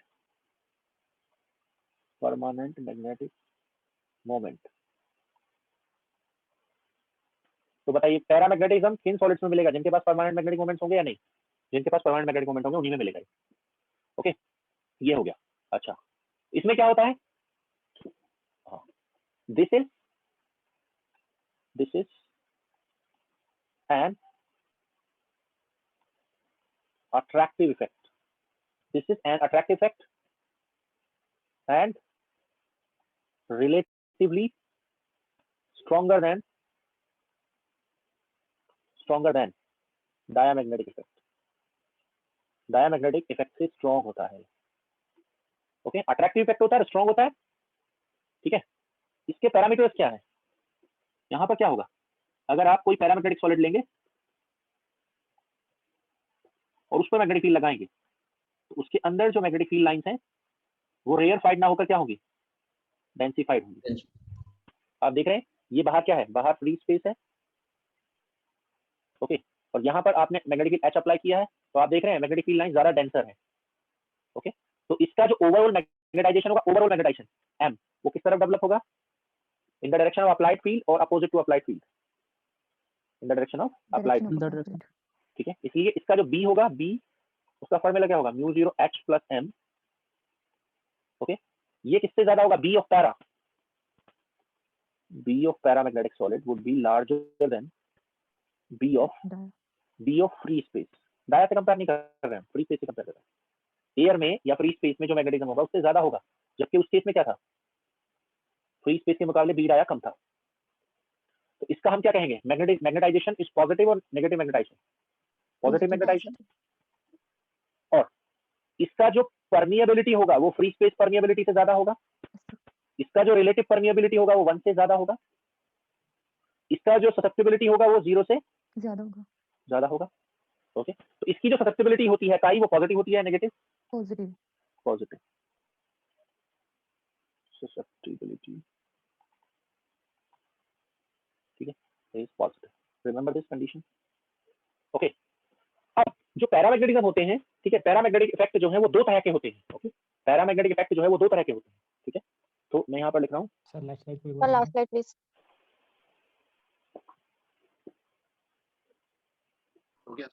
Sir यहाँ काई की रेंज नहीं होगी. क्या? नहीं, काई 0 से ज्यादा होगा. अपर रेंज की हम बात नहीं करेंगे. Okay, okay sir. ओके, यहाँ पर what I am saying is, हाँ, paramagnetic effect are of two types. या पैरामैग्नेटिज्म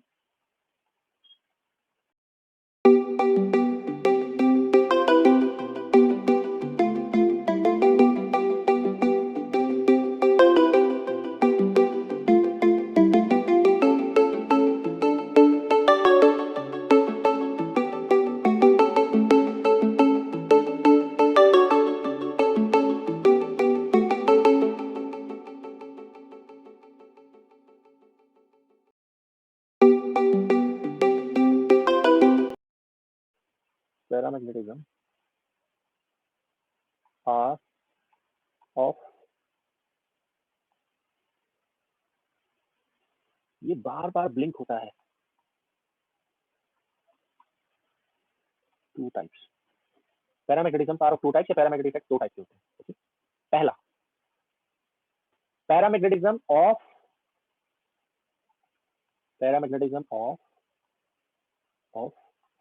आयंस और एटम्स। ऐसा पैरामैग्नेटिज्म जो किससे आता है, आयंस या एटम्स से। ठीक है, पैरामैग्नेटिज्म ऑफ आयंस और एटम्स। ठीक है, इस पैरामैग्नेटिज्म को क्या बोलते हैं, इस पैरामैग्नेटिज्म को बोलते हैं क्यूरी पैरामैग्नेटिज्म। इस पैरामैग्नेटिज्म का नाम क्या है, क्यूरी पैरामैग्नेटिज्म। क्यूरी पैरामैग्नेटिज्म जो क्या फॉलो करता है, पैरामैग्नेटिज्म ऑफ आयंस और atoms follows what, follows which law, Curie law. वो क्या कहता है, काई। ओके, कौन सा वाला है, क्यूरी वाला है। Curie, what relation it follows, Inversely it proportional to T. C by T। कोई क्वेश्चन दिया पहले हमने, नहीं, C by T, where C क्या है, क्यूरी कांस्टेंट। Curie constant. ठीक, क्यूरी कांस्टेंट। इसका मतलब ये वाला पैरामैग्नेटिज्म जो है वो इनवर्सली प्रोपोर्शनल टू टी है। तो इस वाले का काई कैसा होगा, इस वाले के काई का प्लॉट कैसा होगा, पॉजिटिव होगा नेगेटिव होगा, ठीक है, काई पॉजिटिव जोन में आएगा नेगेटिव जोन में, पॉजिटिव जोन में। बट जैसे ही टेम्परेचर टी जीरो को अप्रोच करेगा वो डाइवर्ट करेगा, या मतलब मैं इसको यहां से शुरू करूं या ऐसे, ठीक है, मतलब जैसे ही जीरो की तरफ अप्रोच करेगा ये, तो इट विल डाइवर्ज। तो ये कौन से वाले काई का प्लॉट है, क्यूरी वाले का। ये प्लॉट किसका वाला है, काई क्यूरी वाला। अब अगर यूजुअली इस तरह का ग्राफ पूछा जाता है, अगर मैं इसको 1 बाय काई क्यूरी पुट करता हूं तो ये ग्राफ कैसा होगा, लीनियर स्ट्रेट लाइन। तो ये क्या होगा 1 बाय काई, क्योंकि ये इधर इंफिनिटी की तरफ टेंड कर रहा है। यहाँ पर ये कहां पर आएगा, जीरो ऊपर आएगा। जीरो, यानी कि यहां से शुरू होगा, लीनियर होगा, क्योंकि 1 बाय काई हो जाएगा टी बाई सी। ओके, तो ये जो ग्राफ है इसका स्लोप क्या देगा, बोलिए, इसका स्लोप क्या देगा, 1 बाय सी ना। Yes sir. तो यानी क्यूरी कांस्टेंट निकालना हो तो आपको क्या प्लॉट करना होगा, ये प्लॉट करना होगा, 1 बाय काई वर्सेस टी का ग्राफ प्लॉट करना होगा। ओके, ये हो गया कौन सा पैरामैग्नेटिज्म, क्यूरी। और ये किसकी वजह से आता है, from where it comes, ions या एटम्स में जो होता है उसको बोलते हैं क्यूरी पैरामैग्नेटिज्म। दूसरे पर आ जाओ, दूसरा कौन है, पैरामैग्नेटिज्म ऑफ फ्री। ठीक है, यानी कि कौन से इलेक्ट्रॉन्स, कंडक्शन इलेक्ट्रॉन्स।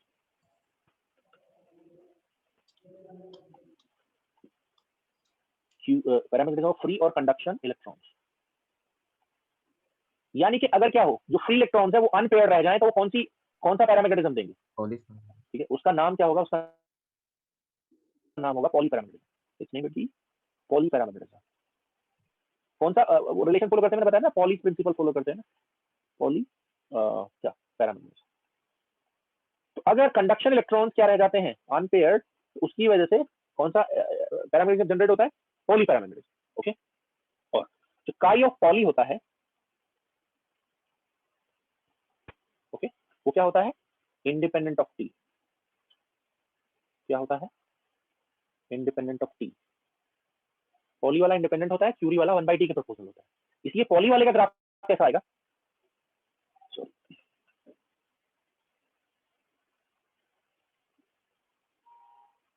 सर एक बार स्लाइड दिखाना प्रीवियस।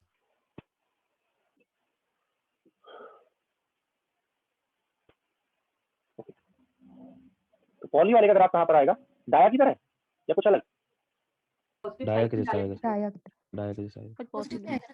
आप तो इसका मतलब हम तो डाया में और पॉली में पता ही नहीं कर सकते मतलब क्या फर्क होगा, पॉजिटिव पॉजिटिव आएगा, बट इसका पॉजिटिव में आएगा। यहाँ पर आएगा, है ना, हाँ सर पॉजिटिव होगा, है ना। तो ये कौन सा वाला ग्राफ है, ये पॉली का ग्राफ है।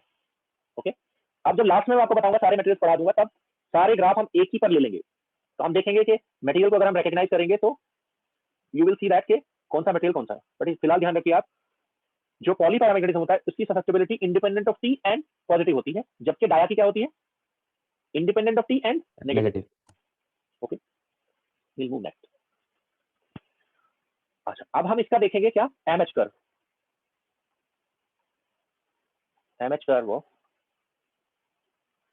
Paramagnetic solid, MH curve of paramagnetic solid. तो पैरामैग्नेटिक सॉलिड का जो एमएच कर्व आता है वो कुछ इस तरह आएगा, ये हो गया एम, ये हो गया एच। तो जब हम क्या करेंगे, मैग्नेटिक फील्ड इंटेंसिटी बढ़ाएंगे तो क्या होगा, अगर हम बढ़ाएंगे इसको तो ये नेगेटिव डायरेक्शन में बढ़ेगा, पॉजिटिव डायरेक्शन में, it will increase in the positive positive direction. ऐसे जाएगा यूं, okay, it would go linear, it would go linear. बढ़ता रहेगा लीनियरली?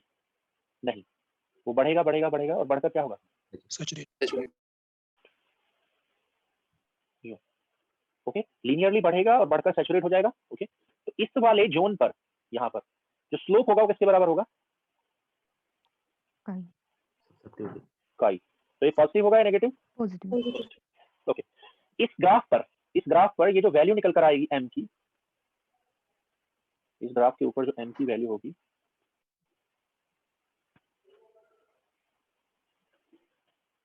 वो होगी एम एस,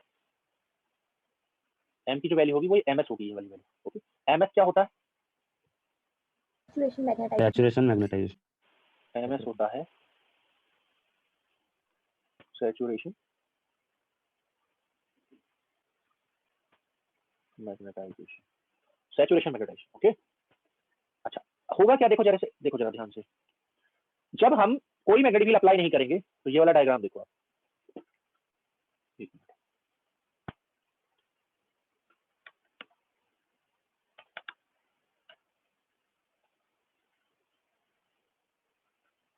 अगर हम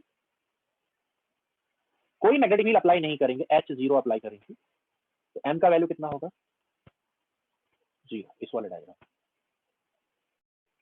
क्यों है ऐसा, क्योंकि आप देख रहे हैं ये जो स्पिन मैग्नेटिक मोमेंट्स हैं, दे आर रैंडमली ओरिएंटेड और they are aligned in a particular direction, they are randomly oriented, इसलिए सबका वेक्टर सम कितना होगा, इसका मैग्नेटाइजेशन, ये मैग्नेटाइजेशन, ये मैग्नेटाइजेशन, इन सबका मैग्नेटाइजेशन कितना होगा, 0।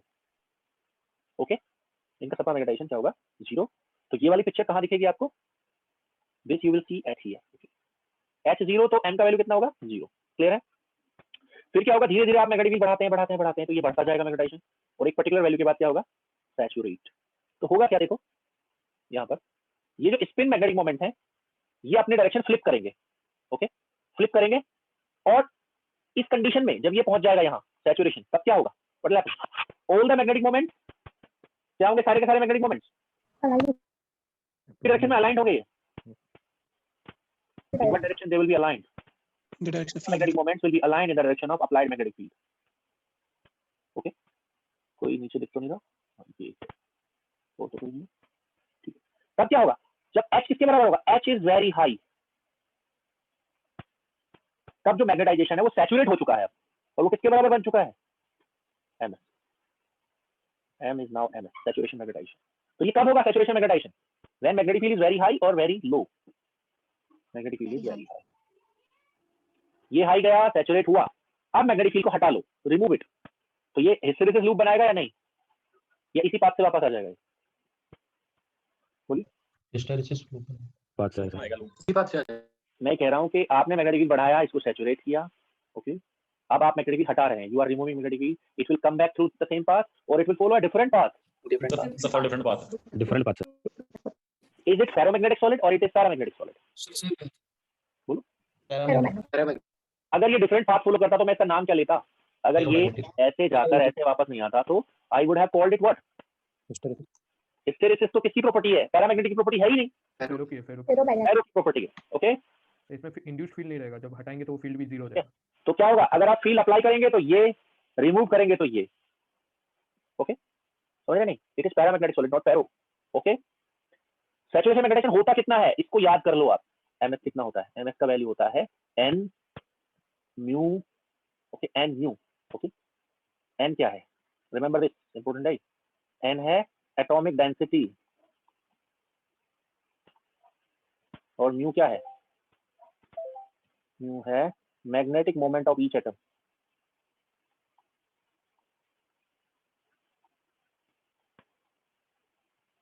मान लिया आपके पास क्या है, कोई पैरामैग्नेटिक सॉलिड है जिसमें क्या है, देखो यहाँ पर हर एक एटम का मैग्नेटिक मोमेंट कितना, ये देख रहे हो, ये क्या रिप्रेजेंट कर रहा है, एक एरो इसको रिप्रेजेंट कर रहा है, each arrow representing one atom.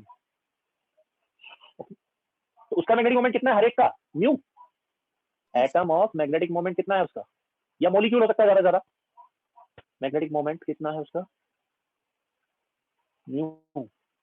हर एक एटम का मैग्नेटिक मोमेंट है म्यू। तो ये सारे के सारे क्या है, सेम डायरेक्शन में है नहीं, तो ऐड हो जाएगा ऐसा, कितने टाइम्स ऐड होगा बोलो, पर यूनिट वॉल्यूम में चाहिए ना हमें, कितने टाइम्स ऐड करूं इसको मैं, n टाइम्स ना, n टाइम। तो कितना हो जाएगा n म्यू। n जहां पर क्या है, नंबर ऑफ एटम्स पर यूनिट वॉल्यूम, आप इसको निकालना जानते हैं तो इसको कर सकते हैं, ठीक है। बट जो बाकी मैग्नेटाइजेशन होगा ना वो सैचुरेशन से काम होगा, जब कंडीशन यहाँ आएगी ना, यहाँ पर इस ग्राफ लीनियर पोर्शन पर, तब आप नहीं फाइंड आउट कर सकते। तब क्या होगा, तब कुछ स्पिन तो उसके पैरेलल होंगी और कुछ अभी भी रैंडम पड़ी होंगी। जब ये वाला लीनियर पोर्शन होगा ना तब सारी की सारी सैचुरेट नहीं हो, सैचुरेशन पर ही आप निकाल सकते हो। सैचुरेशन मैग्नेटाइजेशन निकालने का तरीका फेरो और पैरा में सेम है, यानी कि अगर मैं आयरन भी लूंगा ना तो भी क्या होगा, सेम तरीके से कैलकुलेशन होगी उसकी। ओके ठीक है, हो गया ये। Examples, FeCl3, iron chloride, FeSO4 etcetera, ये सब क्या है, this show paramagnetic behaviour. Okay, iron अकेला नहीं, उसका क्लोराइड या उसका क्या बोल सकते हैं इसको, सल्फाइड है जो भी है, ये हो गया। अब हम मूव करते हैं किस पर, FeCl3 FeSO4, okay sir. Oxide है ये आयरन का। कितना टाइम है हमारे पास, टाइम नहीं है, 6:30 तक है ना क्लास या 7 तक, 7 बजे तक सर। दूसरी क्लास है सर, ये 7 बजे तक। अच्छा दूसरी क्लास। दूसरी क्लास। तो मैं एक काम करता हूँ, हाँ कोई बात नहीं, आई टेक, मैं यहाँ पर क्या ले लेता हूँ, आई टेक का question, okay, so that wait a minute, sir एक मिनट स्लाइड शो करना। हाँ अभी शो कर रहा हूँ मैं, आप स्लाइड ये, ओके आप इसको देखो, मैं कुछ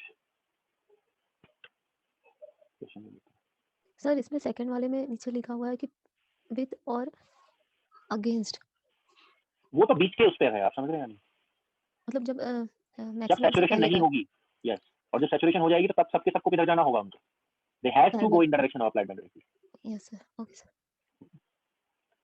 तो लेट मी सी, जब तक फेरोमैग्नेट नहीं आएगा तब तक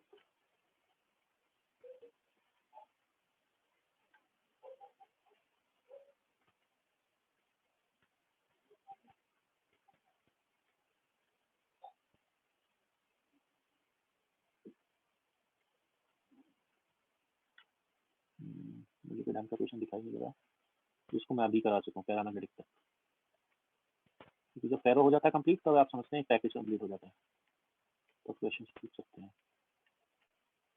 अभी क्योंकि फेरो मिक्स करते हैं सारे, हाँ ये ले सकते हैं वैसे 25, ये असाइनमेंट 5 पर 25 है।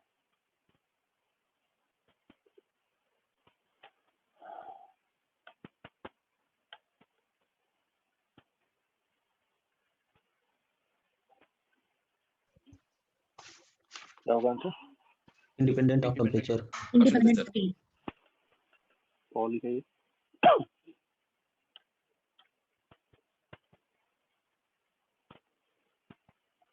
फेरोमैग्नेट, ओके, जब फेरोमैग्नेटिक हो जाएगा तभी हम कर पाएंगे, तो एक काम करते हैं, एक आध क्वेश्चन पीछे से ले लेते हैं। अजय बताओ कहाँ तक के क्वेश्चन किए थे, एक पिछले टॉपिक का ले लेता हूँ, आई हैव 5 मिनट्स, ये ले लेता हूँ, चलो 122 ऑफ लास्ट असाइनमेंट।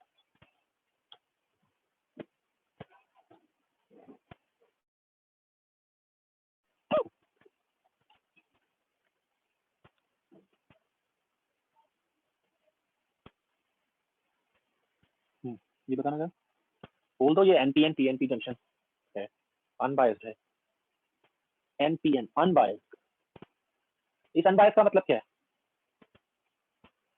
सबके फर्मी लेवल एक ही लाइन में होंगे या ऊपर नीचे होंगे, एक ही लाइन में होंगे सर। एक ही लाइन में होंगे, तो ये तो बिल्कुल गलत है, नहीं गलत नहीं है, ऊपर नीचे शो कर रखा है, गलत है, एकदम गलत है।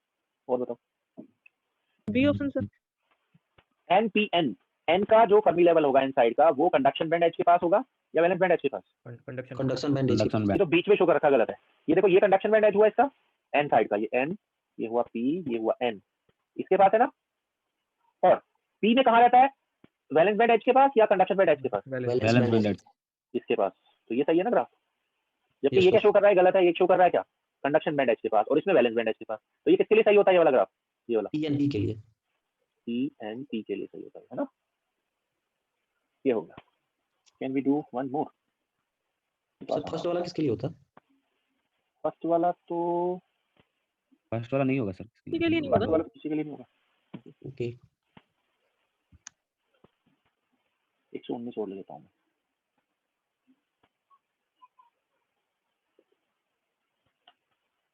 तो कल हम मैग्नेटिज्म फिनिश कर लेंगे। Okay, superconductor silicon wafer of thickness, कितना थिकनेस है, silicon wafer of thickness, thickness T is 200 micrometre. किससे डॉक कर दिया है उसको, फोस्फोरस से। फोस्फोरस डालने का मतलब है एनडी डालना, यानी कि इलेक्ट्रॉन बनाना। कितने इलेक्ट्रॉन बनेंगे उस पर फ्री, हर एक फोस्फोरस एटम एक इलेक्ट्रॉन देगा per metre cube. Okay, sample in kept in magnetic field BZ 0.2 weber per metre square, यानी कि टेस्ला हो गया। Current 1 milli ampere. Hall voltage generated पूछ रहा है, ये बिल्कुल एकदम सिंपल क्वेश्चन है। होल वोल्टेज VH जो आएगा उसका फॉर्मूला होता है IX BZ by NET। Sign आता है नेगेटिव कब, जब एन टाइप हो या पी टाइप हो। ये क्या है, what sample it is, N type. ठीक है, तो it is N type semiconductor, it is N type. N type के लिए होल वोल्टेज का साइन हम रखते हैं नेगेटिव। रखो सारी वैल्यूज, करंट आ गई कितना 1 मिली एम्पियर, मतलब माइनस का 3 इनटू BZ कितना 0.2, एन कितना 10 to the power 23, electron charge -19, thickness -6। Solve it, you will get negative answer. कितना negative, -6.25 6.25 into 10 to the power -5 -5. 6.25 into 10 to the power -5 -5 volt. तो micro में कितना हुआ, minus 62.5 micro volt. Which answer is correct,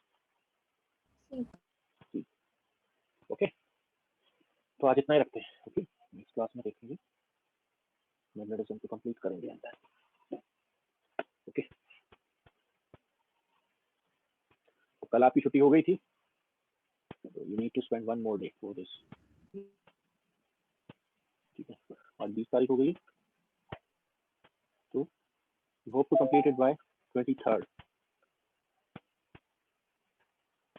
तब तक तो sir 4-4 घंटे की क्लासेस रहेंगी ना? अब ज्यादा नहीं बचा है, मैग्नेटिज्म, सुपर कंडक्टिविटी, डाइलेक्ट्रिक। तो देखते हैं। तो एरर एनालिसिस भी आप ही कराओगे? हाँ मैं कराता तो हूँ, बट अभी गेट में क्वेश्चन नहीं आता उस तरह का। ओके, इसको बाद में देख सकते हैं। गेट में नहीं आता उस तरह का क्वेश्चन, नेट में आता है। करा देना सर, समझ आ जाएगा। गेट के बाद भी क्लासेस होगी क्या? किसके? आपने बोला ना, मतलब गेट में नहीं आता, बाद में करेंगे, तो गेट के बाद भी क्लासेस होगी? गेट के बाद नहीं होगी, सब खत्म हो गया आपका सिलेबस? कहाँ हो गया सर? लगभग ऑलमोस्ट डन है सबका। इलेक्ट्रॉनिक्स का तो रहता है सर, इलेक्ट्रॉनिक्स की 2-3 क्लासेस, इलेक्ट्रॉनिक्स की कुछ क्लासेस होनी थी वो नहीं हुई, और एटॉमिक की क्लासेस कुछ रह रही है पेंडिंग, वो भी नहीं हुई है। मैथमेटिकल भी रहता है सर टेंशन। मैथमेटिकल का भी रहता है सर, ऑलमोस्ट पूरा जनवरी लग जाएगा, 1 वीक और 2 वीक। तब तक 1 देखने वीक, देना। ओके। चलो भाई, मैं तो 3 दिन और लगाऊंगा। एक्सक्यूज मी सर, हाँ जी, सर कल ना टेस्ट सीरीज में एक क्वेश्चन था एक्स-रे डायफ्रैक्शन से रिलेटेड, सर उससे रिलेटेड डाउट है क्या है?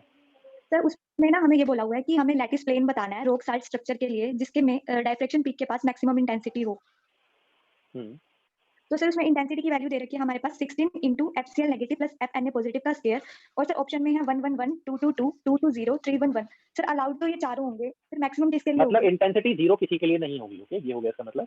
अब जो एक्चुअली ये वाले प्लेन्स होते हैं, जो इस तरह के प्लेन्स होते हैं जिनमें आता है ओ, इसमें आता है ना एक्चुअली ओल ओड, ठीक है, ओल ओड वाले आते हैं, एक आते हैं ओल इवन वाले।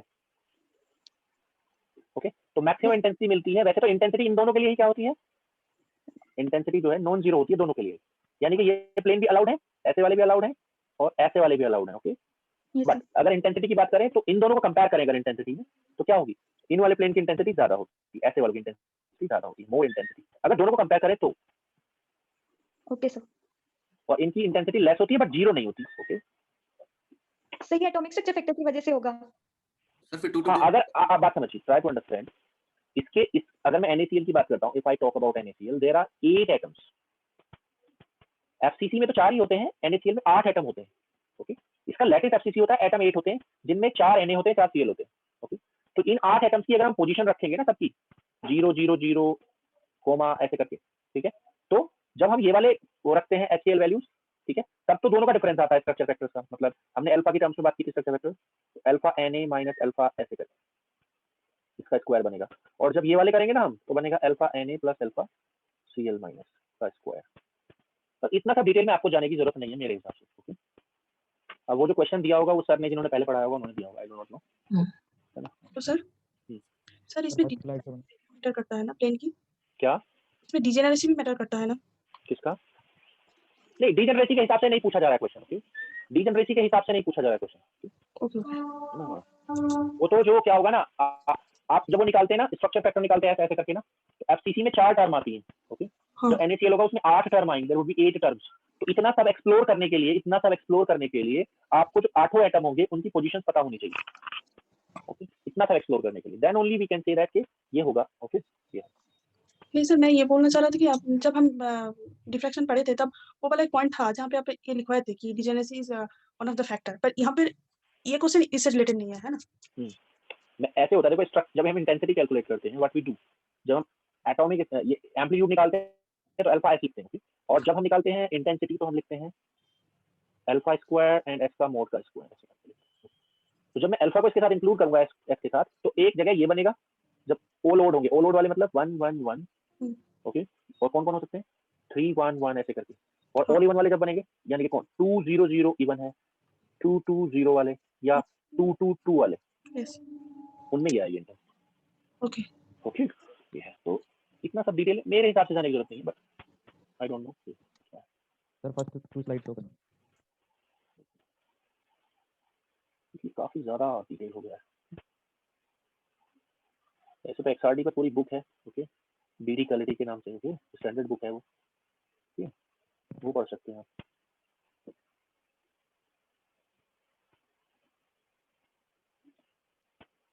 ये फर्स्ट स्लाइड सेकंड और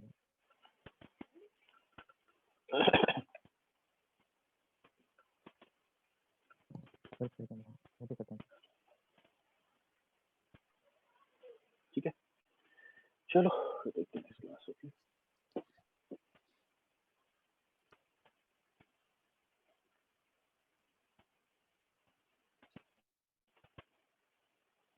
slide number 10. Someone is asking 1 2 3 4 5 6 7 8 10.